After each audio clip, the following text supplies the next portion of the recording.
Okay, so hi everyone, welcome to ALSA UI 2021 debate exhibition. So I guess I'm audible. So before we start the debate, there are three important announcements I would like to say. Number one, before you start speaking, do not have to have your own timer.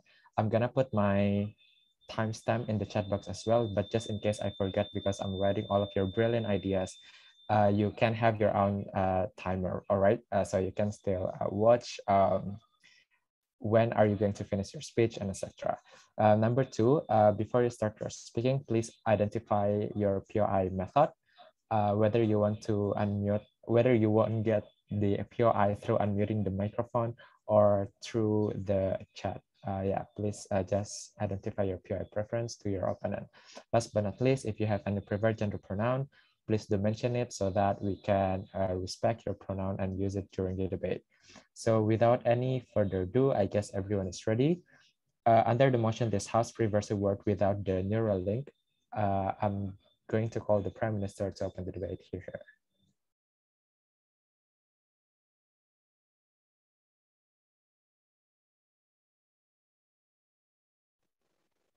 Check, am I audible? Yes, you are. Okay. Cool. So I'm going to begin my speech and wait, timer.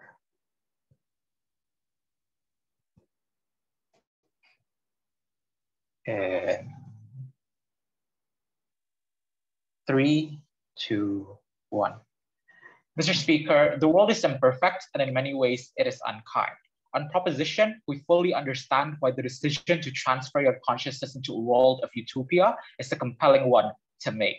But we hope that it will result in a deterioration of the world that is left behind. And we think that that is something that is indefensible. When the price of utopia is that others must live in suffering in the world that is left behind, we say that it's an immoral construct and we prefer that it not exist at all. Several points by way of setup.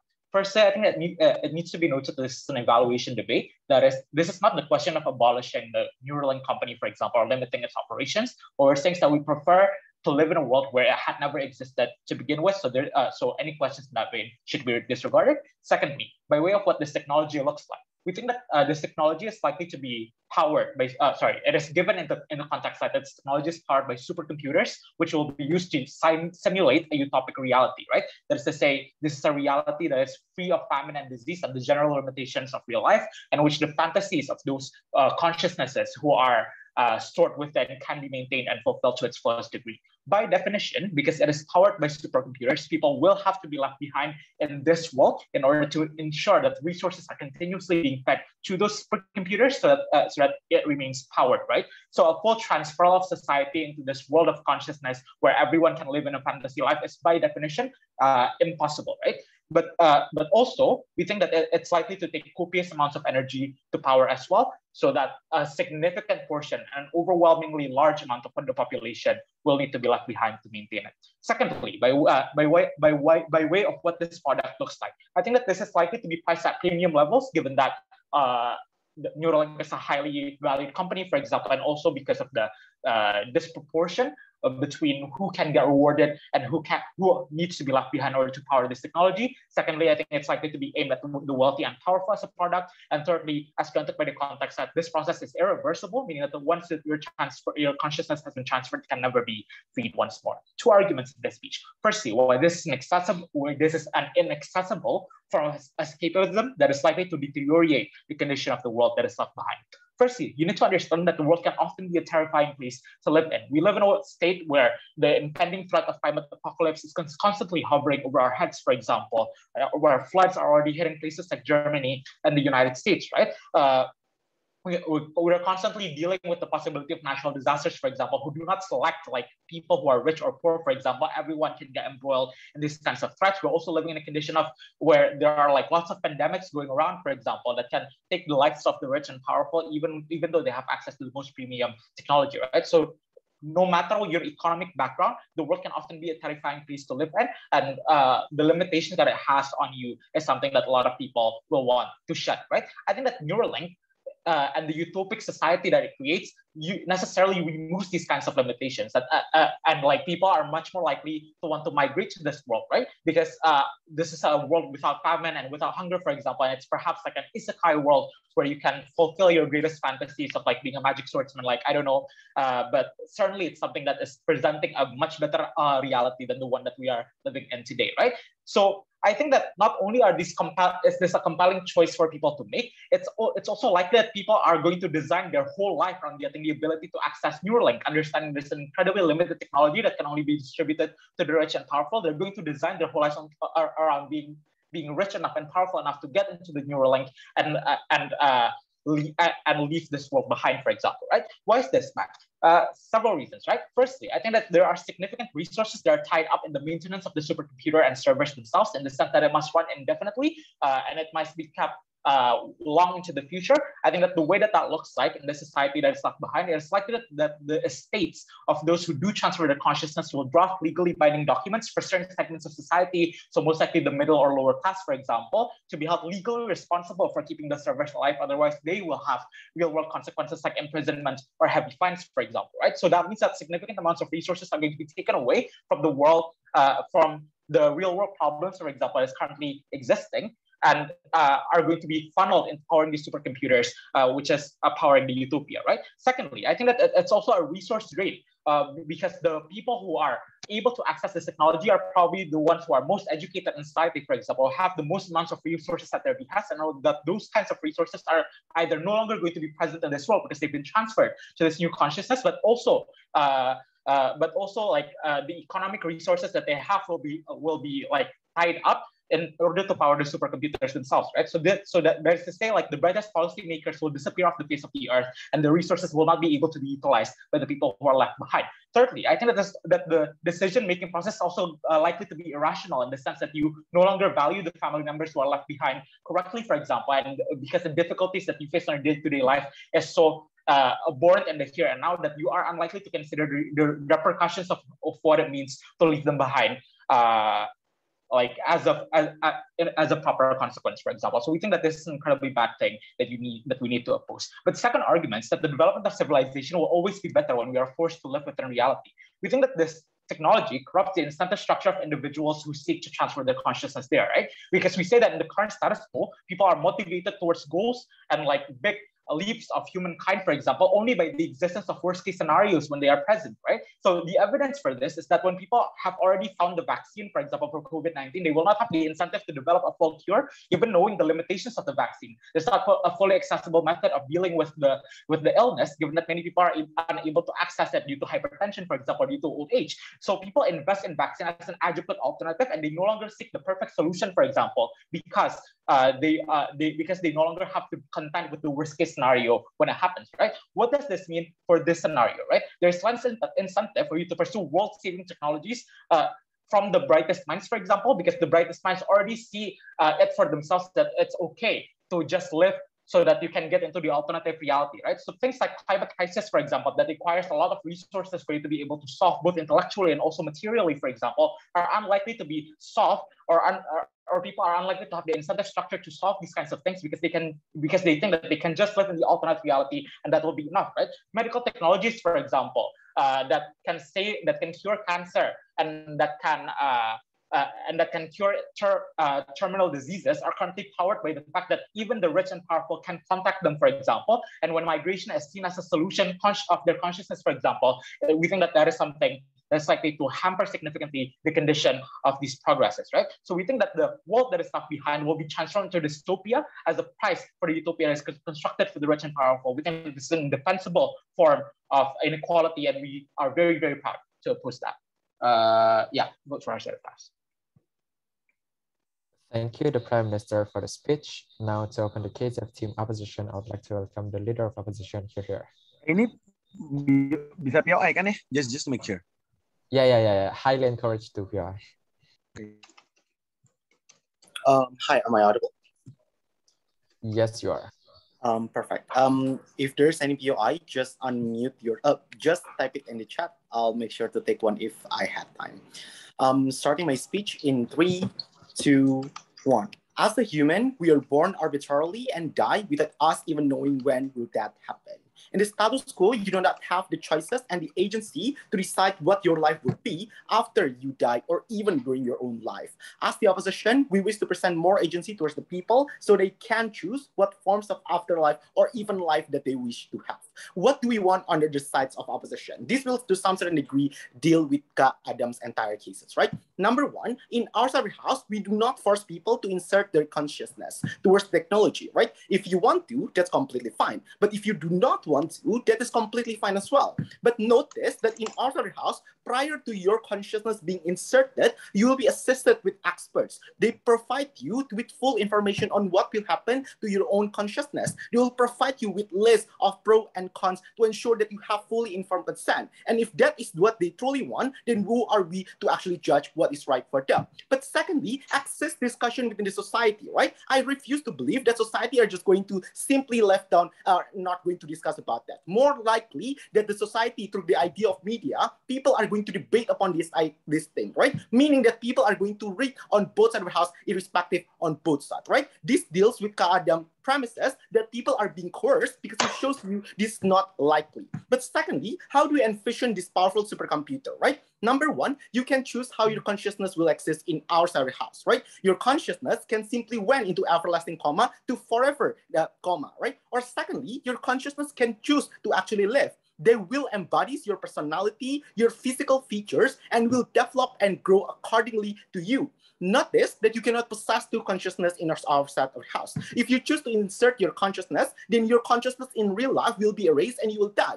Notice that you can change your physical features or even make a new world, of course, as long as you consented to it, right? But secondly, we can interact with them at any time. We can enter into the world and talk with them at any time, even without having to insert our consciousness, right? I think this is the fiat of opposition. But thirdly, this supercomputer will also develop over time. It will adapt to what the society demands them to do. It will increase its efficiencies, features, and so on and so forth, right? That is why the companies have the incentive to actually make it to be as accessible as possible and as advanced as possible. If people demand they can talk with their loved one, then the companies are going to direct to that way, right? Look, companies have the incentive to make sure this technology will be accessible because the bigger their audiences, the bigger their profit will be. We concede, as what Kadam told you, it might be expensive and only accessible towards the rich. But this will only happen at the very first phase of this kind of thing, right? But along with the time, technology will develop and its price will decrease. This is what happened to iPhone and smartphone industry, right? Because the companies compete to decrease the prices to accommodate bigger market segmentation.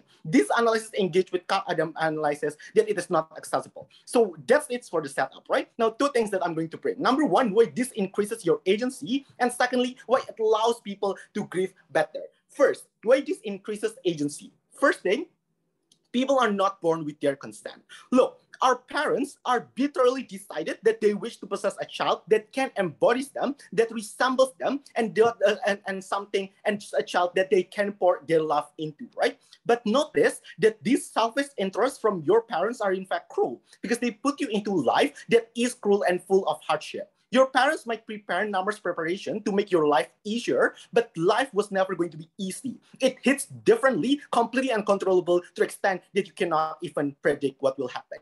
That is why it is important for people to decide how people should live their own life, to have the full agency on what they will going to do with their life, right? When they do not wish to pursue a life in a world that is deeply intoxicated with the capitalism idea, they can opt out towards this world, right? No, this is not a suicide, and we are not going to define that. Suicide is when your entire being ceased to exist, that your entire self was being erased from the world, right? In our house, your consciousness will still exist, and a world in life that you so desire, right? Maybe you're not comfortable being poor in this world. You can choose to be rich in this new world, right? Maybe you can choose to marry someone that ghosted you in the past at the end of the day. Maybe you can make a new isekai, live as a hero, and so on and so forth, right? You possess and you maximize people agency in our house. In our house, we allow your agency to be maximized. The principle of increasing agency had always been the priority in our world. When the United Nations or government allow the right for us to express our expression,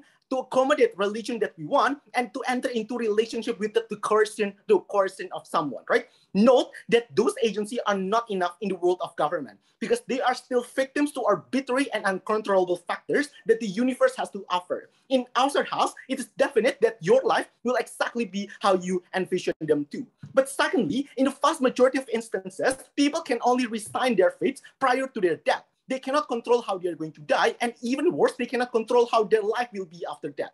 Exist several beliefs that make people envision afterlife, right? First, on the idea of religious indoctrination, where people in Abrahamic religion think they will either go to hell or heaven, people in Hindu may think that you will be reincarnated continuously, right? People who believe in science and only science, for example, think that life after death will be nothingness, where you will not feel anything and flee into the next world, right? But the status quo is bad because you are either coerced to believe in one of those examples or you resign yourself to nothingness. What will be the benefit in our house? We want people to have control, even how their afterlife will look like, right? Free from the control of the social contract or the popular belief and so on and so forth. They can choose how this kind of thing will happen, especially when life does not give you anything.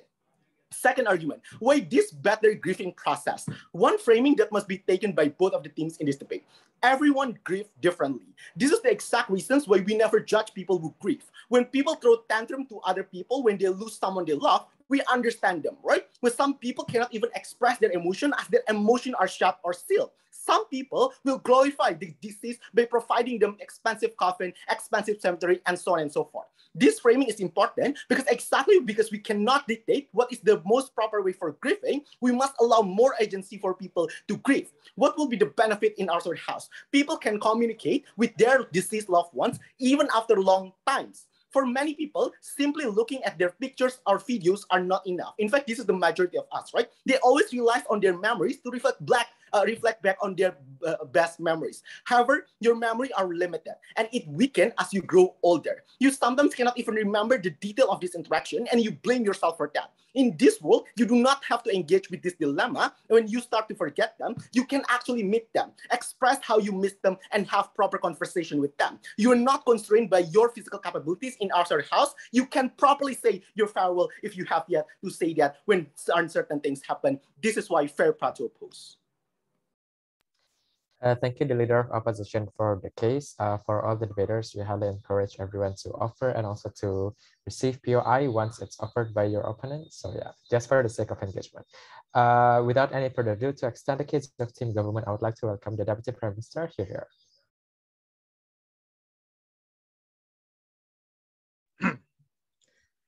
Okay. Wait a second.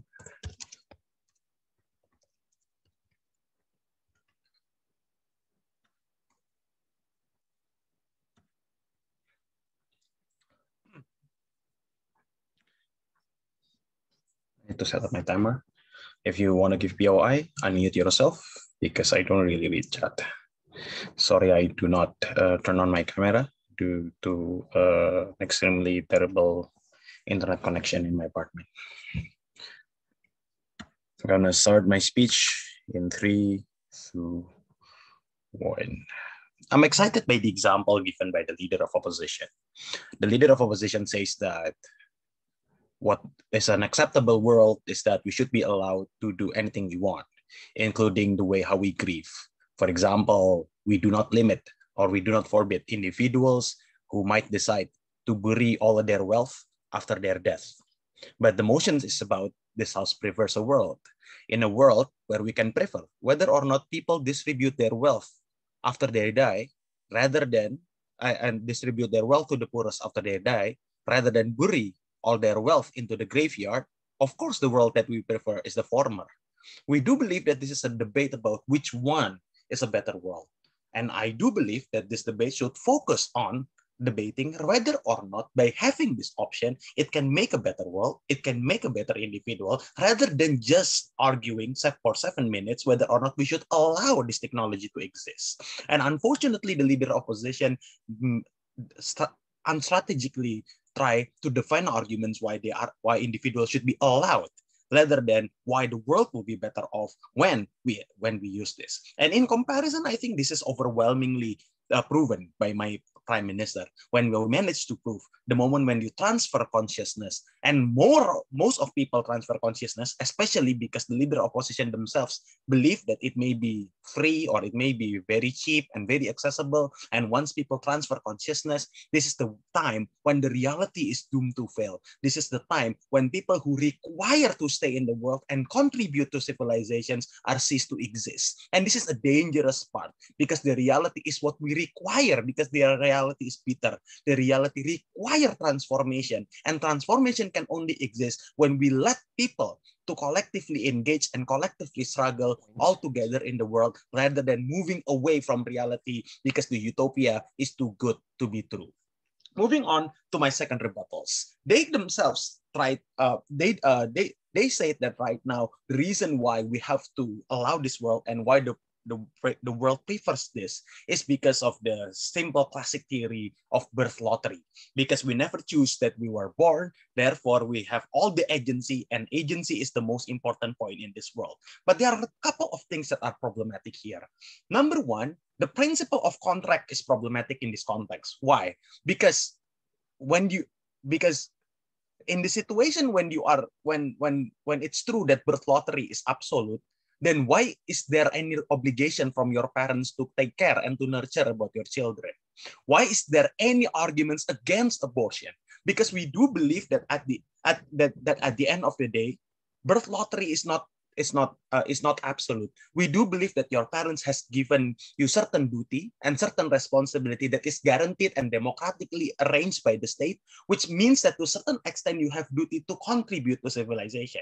And this is an absurd idea. If it's true that all people are live in misery, then why don't we just end the life altogether in this world? Because the fact that we are still living in this world, it means that the world still have their chance to make it to get better, and it means that therefore to be absurd and to be nihilist by believing that all people never choose to be born and they are always in a intoxicated world are a principle that is factually problematic. Now, in my speech, I'm going to talk about two arguments. Firstly, I'm going to talk about, I'm going to focus more on philosophical sides when Adam has been talking a lot about why the world would not be better off when this option is given. The first, I'm going to talk about whether or not mankind has moral duty to live in real world. And secondly, I'm going to argue whether or not mankind has duty to avoid immortality. Before that, any POI?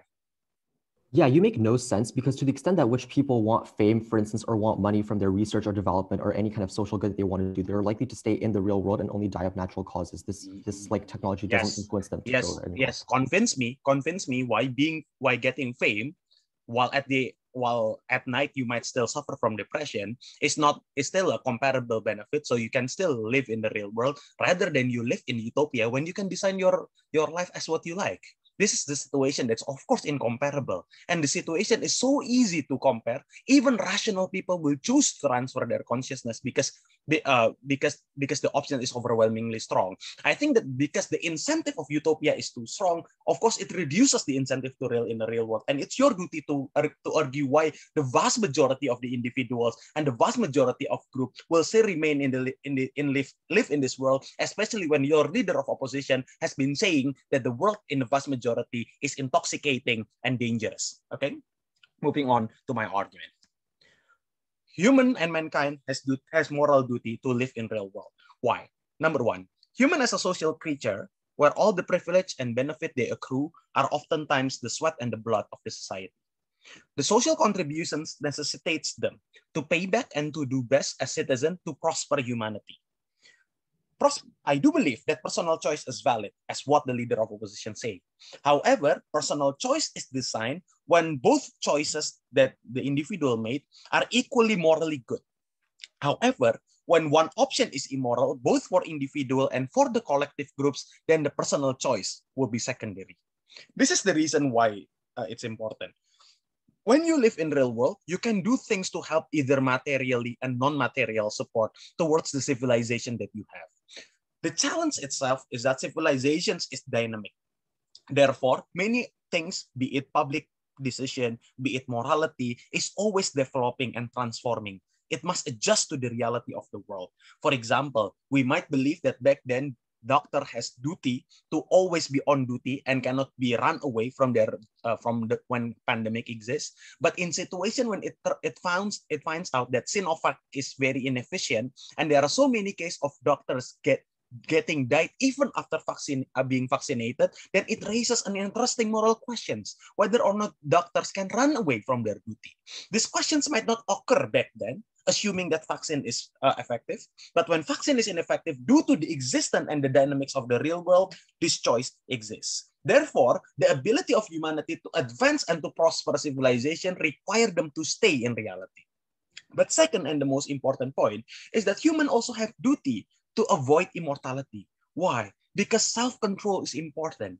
Because it is important for you to resist being excessive, to resist being being impulsive, and all of the situations is important to value the power of life. Utopia reduce and remove any ability for you to do self-control, because having no self-control has no consequences both to you and both to humanity. And this is the reason when your value of life will be degraded. Therefore, we propose. Thank you very much for the Deputy Prime Minister. Now, to extend the case of team opposition, I would like to welcome the Deputy Leader of Opposition. Here. Yeah, likewise, my internet's quite bad, so I'll try my best. So I'll just use voice, yeah? POI through chat, please. Yeah.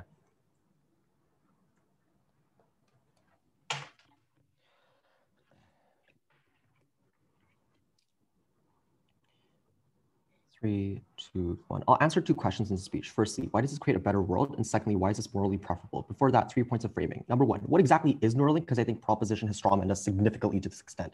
Neuralink is a supercomputer where your life does get programmed and you are allowed to construct a livelihood here. Note that there's also a potential for communication between consciousness and the physical being, given it is smart and market trends would open research let this happen. My LO has already talked about this, which cuts out the entirety of the proposition case, given that their case relies upon people transferring into non-existence. Non-existence is only is only a thing in which people actually die on their side of the house and are never able to transfer their consciousness and are never able to have any communicative properties to people in the physical world. It is likely that a lot of people might be able to access this thing going into the future, so their point about elitism also just flies out the window. But secondly, there is a potential for a forever coma in Neuralink. People have some form of an opt-out mechanism if they feel as though their life is genuinely finished and that they're actually enough, or like they feel that as though they have enough already. But thirdly, and this is really important, PM makes a huge contradiction, which is why they should have accepted my POI. They said it needs a huge amount of people to make it functional, but at the same time that it is inaccessible and elitist. Debating rules tell you that you must accept the first characterization and ignore the more contradictory one, which is the second one. So I would only accept the characterization from the proposition in which this might be used by a huge amount of people. Given this, proposition has made this debate significantly low in terms of impact, or intensely marginal in terms of impact, only towards elites who transfer to an alternate world, basically. So for that reason, I don't really see how their characteristics actually fly in this debate. Before I get into those issues, though, I want to rebut two things. The first was that people would bury all their money, as a parallel to this, being quite immoral, right? I think there are two things to point out here. Firstly, what even is this argument? When you transfer consciousness, none of your wealth can be carried anyway. So it's likely that it still exists in the world and your social accumulation of wealth or benefits are likely to benefit the world anyway. But number two, this is non-comparative. Material benefits transfer from the dead people to their families through mechanisms of inheritance anyway. Secondly, and this is probably the biggest thrust of their case, you have a social duty. I have three responses. Firstly, this is where DPM makes no sense. Transferring consciousness means transferring your mentality. If the issue is with your psyche and not your material wealth, you are unlikely to see Neuralink as highly preferable. But number two, you are not a slave to the world, you are a slave to your choices and decisions. Humans are only forced to be a doctor because they chose to be a doctor, and for that reason, that morality only transfers insofar as you made that choice to be that moral, just like that moral agent. But thirdly, humans are not obligated to mortality. Humans are binded to a feeling of desiring just like their livability and extension of their life. And given that it is true that people have a binding towards mortality, it is likely that people would want to live their lives in the future, or in the real world, basically, and only transfer insofar as they felt like there was absolutely no kind of alternative, in the same way that people commit suicide on either side of the house anyway. I want to talk about the first question: why does this create a better world? And this is where I flip all the impact that they talk about. The first thing I want to note here is that concentrating the most knowledgeable individuals is not is not a harm that they can actually co-opt in this debate. Given like this technology is irreversible consciousness, obviously if the smartest people go to Neuralink, the supercomputer is likely to have the ability to translate spoken language from that consciousness in Neuralink to the physical world anyway. So that means that you can still obtain benefits of the smartest individuals on our side of the house. But secondly, even if you don't buy that, the POI actually matters a lot, because it doesn't matter. Please mute. Even if you don't buy that, it doesn't matter, because the smartest individuals are likely to want to stay in this world, so they'll like get fame, social impact, etc., as I've already explained. So that means that there are huge amounts of like reasons for why people are likely to want to stay in this world in order to continue their research, for instance, if they actually had really useful research for the world. This destroys the entire 10 minutes of prop speeches. I want to talk about the second impact that we gave, though, that they actually haven't been able to respond to. We improved the grieving process for a lot of individuals. Here's a premise. Everyone grieves differently. Neuralink could be a healthy grieving process for many reasons. We told you about two things here. Firstly, you have the capacity to communicate with the bereaved on our side. Any additional life lessons they might want to impart on you is actually materialized on our side of the house, insofar as you're able to communicate much better with them, or actually communicate with them, in contrast to just see them in a grave. But secondly, even if you can't communicate with them anymore, as their consciousness exists in a forever coma, then our worst case is prop's best case anyway, which is their side of the house has people leaving you and you being like never able to communicate with them in any way possible. How do you weigh all of this? The grieving process is the most direct impact in this round. Even if you buy all of prop's under-mechanized claims of a worse world, the grieving are the people who are grieving are more important, as harms are concentrated to them significantly more. But secondly, I have flipped every single benefit on their side of the house with a mech that our LO already talked about and was never contested by the DPM, which we were able to explain there is a communicative mechanism between the people in this consciousness in Neuralink and people in the physical world. And even if you didn't buy that, we still told you about how people have some kind of incentive to stay in the physical world that takes out every single benefit they talk about. I want to talk now about why is this morally preferable, and I've got 4 different reasons why. Firstly, it wasn't just about the birth lottery. You never consented to every other alternative of departure from the physical world. Death and religious iterations of the afterlife are significantly more coercive because you have no knowledge of what happens in the afterlife. This is a far more coercive world where you force people to struggle in this world or burn in hell. But secondly, Neuralink is likely to be seen with huge amounts of criticism. There will be socialization on the irreversibility of it. People are not making an asymmetrically informed decision, as they're likely to see huge skepticism and a huge amount of socialization and discourse around it anyway. My first already talked about this. But thirdly, the majority of people still see their current life as preferable to Neuralink and only make that transition insofar as they feel it is completely necessary for them to do so for 3 different reasons. Firstly, because you can physically exist alongside your family members in the physical world, people you love the most, etc. Obviously, that is a huge incentive to stay in the physical world. But number 2, non-existence is usually the thing that makes people most human. We are human because we do not want death or want life. We at that point, then I just think it's still like a huge fear for humans to want to have to leave the world overall. I think this is a huge mitigating factor anyway. But thirdly, this means not everyone will transfer, or only a minority of people will transfer. This also destroys PM's second argument because it is contingent on people completely transferring to Neuralink, which by their own analysis, people will not immediately transfer entirely because apparently only the rich are able to transfer, right? But even if everyone, or like a lot of people, are able to transfer into Neuralink, I would think that is fine. The reason why that is fine is because at least we are able to alleviate some of the struggles of individuals. And I think given the choice, given the point I talked about in terms of like you being a moral agent, for instance, and only materializing in insofar as you had made that choice in the first place, I would think that it is more preferable for us to care about that choice. But fourthly, there's now more control of your life or to your departure from life, basically, when you have Neuralink. And the reason why is because you can decide when it is you who want to genuinely leave your consciousness, what you'd like to do before disappearing into genuine nothingness, etc. How do you weigh all of this? On a principle of individual choice, you must prioritize the subject's preferences in the now. This is because all consequences tie back to that subject. But secondly, lack of perfect foreseeability into the future with Neuralink basically doesn't make something immoral. This is because any choice one makes can never fully predict the future, but they're still justified to make that choice. But thirdly, even if you believe that those living people are worse off on our side of the house, you must just weigh the bereaved over the impacts of the bereaved towards everyone else in existence, because they had no other alternatives to that option anyway. And that I would think it is just much more preferable for you to have some kind of utility at the end of your life on our side of the house. And we also flip every single benefit from the proposition, actually telling you whether there's a benefit on our side of the house with Neuralink for the physical world for all those reasons all. Thank you, Leo, for the fine speech. To close the case of the government team, please welcome Government Whip. Here. Oh, am I audible? Yes, you are. Let me log out of my backup.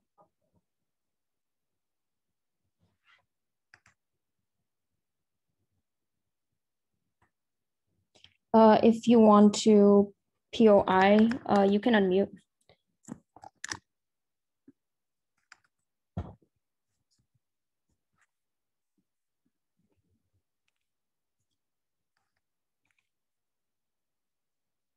Starting in 3, 2, 1. I agree that OP had the burden to create a model that was quite clear. Unfortunately, they failed to do this, and this made the whole debate a little bit messy. I want to reframe two things, specifically addressing the model that OP puts forth before I move to my two issues in the round.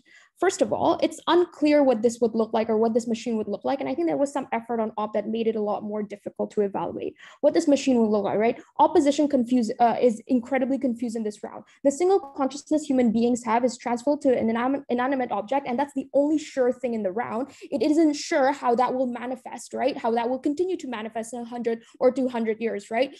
The way this manifests then is unclear in the round. Will your consciousness forever exist in a simulation, or will you live like as will you live alone? Will you get genuine interactions in that machine, etc. Right? The idea is that what's certain is that your consciousness can be detached, and that's the only extent of it, which is why this debate was supposed to be a debate about whether or not you should live in this grounded reality, or whether or not you should have an opt-out mechanism that is completely unreal, right? But opposition tried to construct this definition of what this machine would look like, that it's an alternate paradise, say like San Junipero, for instance, but can be activated or deactivated, no thanks, at any point in an everlasting coma, as they said, which is the part that I don't understand, because someone need to choose to reactivate your unconscious self, right? And I question who chooses that, because that is also an extreme infringement of personal agency, which is something that opposition wants to emphasize a lot. I question who, because obviously if you are unconscious, you can't reactivate yourself. This is just a cop-out from defending immortality and a continued never-ending consciousness. It's also odd that they say your personality or consciousness will be altered according to timeline. I assume this is something along the lines of like a pseudo-sexist person who say lived in the Spanish Inquisition era will probably stop being sexist if they lived in the modern day or something like that.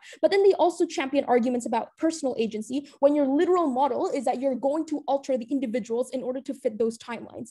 A permanent coma, or quote unquote permanent coma, is a sorry effort to find a loophole in the motion, that it's not technically irreversible, but it sort of is, at which point, what's the difference then of it being irreversible altogether? But the second mistake they made is that consciousness, no thanks, is singular for the individual, right? There isn't such a thing as split consciousness. There is a subconscious, there is that isn't true consciousness, and that isn't really what we're debating. There are also things that are attached to consciousness, like emotions or feelings or instincts, right? But consciousness itself is singular and cannot be split, which means that if you upload it, then you will deactivate your current consciousness, which is your life, and you will die. If you live in a computerized paradise or opt into that computerized paradise, then you ought to first be detached from your mortal body, which means that it is actually a suicide option. It quite literally is that suicide option. Two clashes then, I'll take after my first clash later. First is what this does to the individual when provided with the choice, given that some will choose to opt in and some will not, right? We'll just talk about the extent of the individual having a choice at all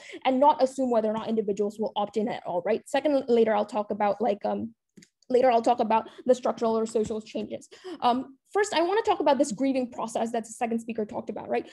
There are ways to immortalize yourself. For instance, like writings are like sort of immortalize yourself. Writings, teachings, your relationships, the meaningful things that you develop with one another, those things will kind of remain immortal, and that your legacy will remain immortal, but not your consciousness. And that's why it's so important in real life to develop those things that will quote unquote immortalize you, right? To develop your ideas, to develop your sense of self, to develop your relationships, right? Your life relationships becomes irrelevant the point to which this choice exists. You disregard the things that they say or efforts to develop something with the person you love or the person that you're close to because there's always a tomorrow. If they die tomorrow, you can always grieve for the remainder of the time, for the remainder of all of time.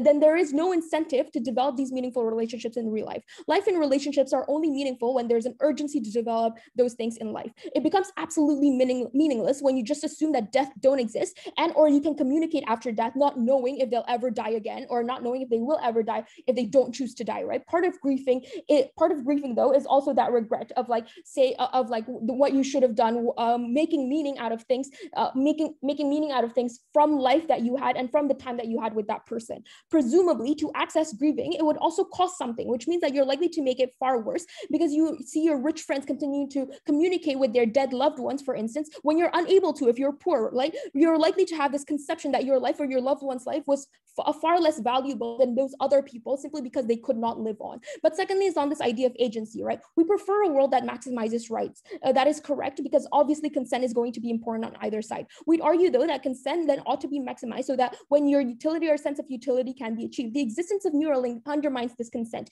It provides a choice that cannot be made with the vicinity of human rationality to human beings, that individuals cannot choose or conceptualize a detached consciousness that is transferred or uploaded into an unfamiliar world that will live forever and ever, right? Whether or not there is that choice to like make yourself in a permanent coma, which is a bit unclear still until the end, is irrelevant, because ultimately you're given a choice to opt into immortality, but you're also given this choice for all your loved ones, for your family, your friends, and you're having to make that choice for them as well. If you as the individual have to choose or conceptualize a forever that you cannot conceptualize with human rationality. To the extent as well that availability of this option is only accessible to the elites. We told you why that is, because this is coming from a profit-seeking startup, right? It means that it is obviously, there's an obvious monetary attachment, which means that consent is not going to be 100%, right? It's still going to be limited to some people. Note our argument about the people left behind. If the individuals who make high contributions to the world with all the ideas, etc., opt into this machine, ultimately there will be that world that's being left behind, and ultimately this is not true consent. But thirdly is on personal sense of morality will shift. This sense of morality of the individual will to an extent be socially or communally constructed. Your current world and every decision you make in your life will be hinged on the idea that human beings are immortal, and every decision you make will likely shift. The absence of the endpoint, the illusion of the absence of the endpoint tarnishes relationships, but it also tarnishes things like personal morality and personal goals, and you're not likely to live that life to the fullest. Second question then is on structural and social changes. First of all, we talked about inequality. This wasn't really responded to. The only thing they said was, again, another cop-out, that maybe in 100 years' time it will be free, or maybe later on down the line in the future when technology is better, it will probably be made free. But it's not just the monetary elitism, right? The idea of this inequality is that who will conceptualize life to be good enough for you to want to opt into immortality, to want to opt into that sense of forever. That's always going to be the elite groups. But at the same time, even if that machine will be made free in 100 or 200 years' time, right? The point is the people who opt into now will still be immortal, or like that choice will still not be made to individuals who have to pay. But second of all is that structures that uphold the value of human life and reality, i.e. like the medical industry we told you, will ultimately be second tier to the prioritization of an alternate reality, which means those people in conditions of crisis will likely to be forced into this reality. Very proud to propose. Thank you, Government Whip, for the fine speech. To close the case of the opposition team, please vote opposition whip. Here. All right. If you guys want to BOI, please do it through chat. Thank you.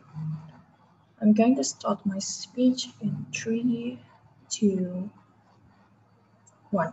In regarding of the certainty, like what government says, that is that there's nothing certain anyway in this world, that we cannot also guarantee that 200 years later the machine still exists and remain make your consciousness exist. We don't think that this is we think that this is also applicable in the case of government team, right? It's not like that everything is certain in life anyway. We never know that the choices that we make right now and today will bring us the consequences that we think when we made that decisions, right? Just because I want to eat nasi goreng for now, it does not necessarily means it will severe away any consequences that I have upon the things that I eat later, tomorrow, or whatever. Probably I have a significant health impact after I eat something or something like that. What does it told you? It told you that there's nothing certain in this world anyway. You might predict what kind of outcome that you might have when you make certain amount of decision, and it is okay as well in our case when it is applied. So when we think that in our consciousness will be transferred to a certain machine, it will be stored away and take away our rational, take away our consciousness or something like that. We mean that there's a certain degree of expectation that we have when we do the transfer, right? It does not necessarily guarantee that it will remain that apps forever. We don't think that these corporations will eventually also believe that it will hold for forever, but probably the contract will looks like it could be as long as the corporation exists or something along that line. But this is also something that happened in real life. Like you make something based on educated guess of what your life will looks like in 5 years later or 10 years later. I don't see that there's any significant differences in regarding of certainty. So I don't think that the certainty in these cases should be the matrix of this debate anyway. And also when the government team said something about how it is good for grieving process, right? I think that both of my previous speaker already told to you about how grieving process is important and might be different for each other. Government bring up the idea that the grieving process will be bad on our side because then we will not value the type of relationship that we have in current status quo. We don't think that this is actually needed anyway, right? The question that they have to answer is that what is meaningful interaction and why does it only be meaningful when your friend or your family are 6 feet underground? We don't think that you need someone to die before you value that your relationship with someone is valuable. It's never been the cases. You always interact with someone and think that your relationship is valuable anyway. You have enjoyment. For example, when you hang out with your friends, you have fun, you enjoy that relationship, and never think that one of you have to die and makes you have to grieve or etc. Just because your friends are going to constantly present all the time does not mean that you value your friendship with them less, right? You just probably hang out with them just because you like their presence around you. Does not mean that you will lose value when you die. But when your friends died and their consciousness were not transferred to a certain degree of machine itself, you take away the choices of this individual have to methods of grieving in the end of the day. It is at least reassuring that you can have every time in this world to get to meet with your friends, even though that they might not physically present in this real life. They said that, but what if it's not accessible for a lot of people and it's only accessible for those who are enriched, right? I think that it also been established that the nature of technology will get even more cheaper later on in the future, right? This is exactly likely the cases on this kind of situation because the idea of technology will always reduce the amount of prices that you have and it probably make it accessible at some degree, at some extent. But what's important it does is that though that it might not be accessible for everyone, this technology, at least that the idea that you have a choices is there. The idea that you have a choices is something that is very much appreciated in the end of the day. The illusion of choices that you have in real life upon how do you end your life and how does your consciousness be transferred is something that is never been discussed by the government team, right? This is a valid option in the end of the day because what makes us continue on living and do whatever that we do right now is because the illusion of free will and free choices that we have. I think that the ability to choose on how you die and how does your consciousness look like after you transfer it is also an illusion that we need in order to achieve something, right? Government also said several things. The government team says that in order to maintain this technology, you have to make sure the people who remain in this world will suffer. I think that my deputy leader of oppositions already explained to you why this is not likely the cases that everyone will suddenly want to transfer to another world of this Neuralink. They have some degree of physical importance and etc. But I'm going to prove to you why does the world will not be as bad as what government team would like to do. They said that the cancer development and etc. will be abandoned and etc. Right? We don't think that this is likely the cases because government will probably still exist and ensure that all these treatments are still available to vast majority of individuals. At some extent, yes, maybe the development might be hampered upon how we try to develop certain degree of medicine or something like that. But why does the shift of narrative to change the type of investment from this type of cancer curing methods to chasing for utopia is a totally justified reason and why it will be better on our side. Because number one, they said that supercomputer will suck a lot of resources, right? But yeah, we okay with that. It's not look like this not happen in status quo anyway, right? Lots of tech companies will exist and sucking a lot of energy in this kind of situation. In the best case scenario, I think that a lot of people have the access to this technology and have the ability to transfer their consciousness later in their life, whatever they resources whatever they actually want it to be. What does it mean? It means that the vast amount of majority will want to be transferred in this way, right? Meaning that the amount of resources that needed to maintain this computer will probably still access and available. Why? When a lot of people are still living and consume food, it means that we still have to suck a lot of resources to maintain the comfortability for example, for all people who are currently living anyway. When a lot of people transfer their consciousness into this type of supercomputer, means that there will be less amount of resources to to feed people, there will be less amount of resources to maintain the livelihood of this individuality. And maybe the same amount equal of resources could be allocated to maintain the idea of supercomputer in the end of the day, right? And it will be better for people who live in this world who doesn't have to fight for resources like it, because they have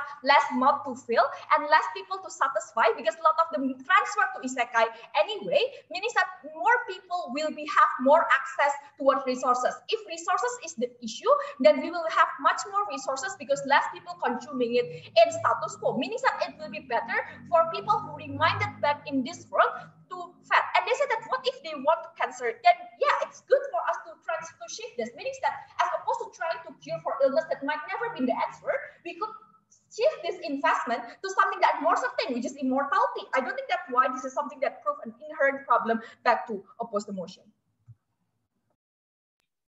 Thank you, opposition whip, for the fine speech. To sum up the case of the opposition team, please welcome opposition reply. You're here. Yeah, everyone can hear me, yeah? Okay. I'm going to start the speech in 3, 2, 1. So GovWIM's attempt to wash out our side was pretty ludicrous. Manifestation is a thing being debated. GovWhip is arguing to not debate the motion rather than the likely preferability in this debate. We have structurally proven what this world is likely to exist as, therefore we win. I want to talk about 3 things. Firstly, what exactly is Neuralink that we actually defended, and what did they strawman? Secondly, is this morally preferable even if you buy their strawman? And thirdly, does this make for a better world, buying all their arguments as well? What is Neuralink? People's consciousness getting irreversibly transferred into a supercomputer. It is plausible that you have evidence of that consciousness. We said the evidence of that consciousness is likely to manifest in communicative properties and the understanding that this consciousness does exist in this computer. If it is a suicide option, which is our worst case, then proposition has 0 arguments, because the incentive to suicide is divorced from the having of material wealth, because the incentive to suicide apparently can only be accessed if you are rich. Therefore, not many people would access it anyway. So that deals with everything that the proposition has thrown against us. But is this morally preferable? And that becomes the crux of the debate. We gave you 5 things down to bench. Firstly, it is morally preferable because people are able to make that choice. There's a huge amount of criticism to it. People know it's irreversible, and there are incentives to stay in this world, as we've explained. But number 2, you never consented to any other non-existence alternatives anyway. The prop world is significantly more coercive when people do not know when their life will be taken away from them. Thirdly, let's say it was a complete utopia though, we still win because it's your consciousness being transferred, and given that depression isn't transient or contingent to your material wealth, people will likely know that this won't heal the depression, as I pointed out in DLO. But fourthly, even if depressed people will choose to use Neuralink, that is fine. We said it is a preferable world to entire non-existence, as at least you give someone the semblance of the idea of some control after their life has ended. But fifthly, government whip, the real sorry attempt is your side believing you can win by proving suicide is unjustified, and also in the DPM speech. We explained you're not indebted to social good per se, you are indebted to the choices that you have made. And if the choices that you have made were actually harmful towards social good, we think the best way to fix that is with Neuralink. And here's why. On our side of the house, we explained to you the mechanism of communicative properties, but even if you didn't buy that, you are actually making a morally preferable decision to choose Neuralink rather than live in fear and have your life stripped away from you unjustifiably. And at the very least, on our side of the house, you made a decision, and that decision was particularly important because that decision was the only way for you to have an opt-out of the cruel world that actually existed, which also takes down the kind of flippant remarks from the DPM against our LO speech. There are 2 other things I want to point out here, which is late material from government whip. The first late material was that this creates inequality. The poor sees their rich friend talk to their bereaved. That makes them quite sad. That's probably true, but it is uncomparative to the extent that rich people have capital to life-extending treatments like having access to hospitals, healthy food protection, etc. And note you have to take this characterization because their side of the house brought this argument late. But also they said to me that it's only for elites and it is untrue consent in the PM and the DPM speech. Note that high barriers to entry means the people who will opt in would really need to desire it in order to access it. This means you take out the incentive on their side of the house, and suddenly everyone will just immediately flock to Neuralink. If it is true that there are barriers to accessing Neuralink, then potentially there isn't like a super huge materialized incentive or like materialized ability to actually use it in the end of the day. The final question, or the second question, is just, does this make for a better world? And note, I only need to prove something really simply here. They told me it is going to be a profit-seeking startup. Like, yeah, that opens up all our mechanisms of benefits then. We explain then it is likely to open room for advancements into the future. Given it is a prefers world motion, we can explain that the future is likely to allow communication with that consciousness as well. This is the most important thing. If prop hangs our principle on social good, we explain Neuralink is a key access to social good, as the death of knowledgeable individuals will actually be able to continuously permeate into society through their consciousness communicating in some kind of way. If they choose to stay in this consciousness, we'll be able to advise current scientists anyway. Even if you don't buy that, we help grieving individuals because people can communicate with people they've lost abruptly.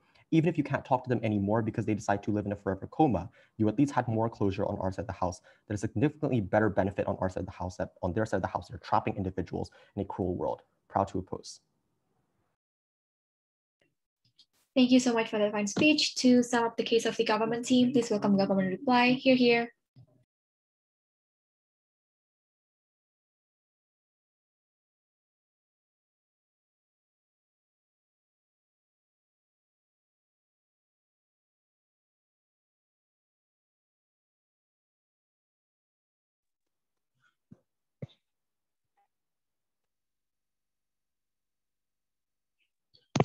Check, am I audible?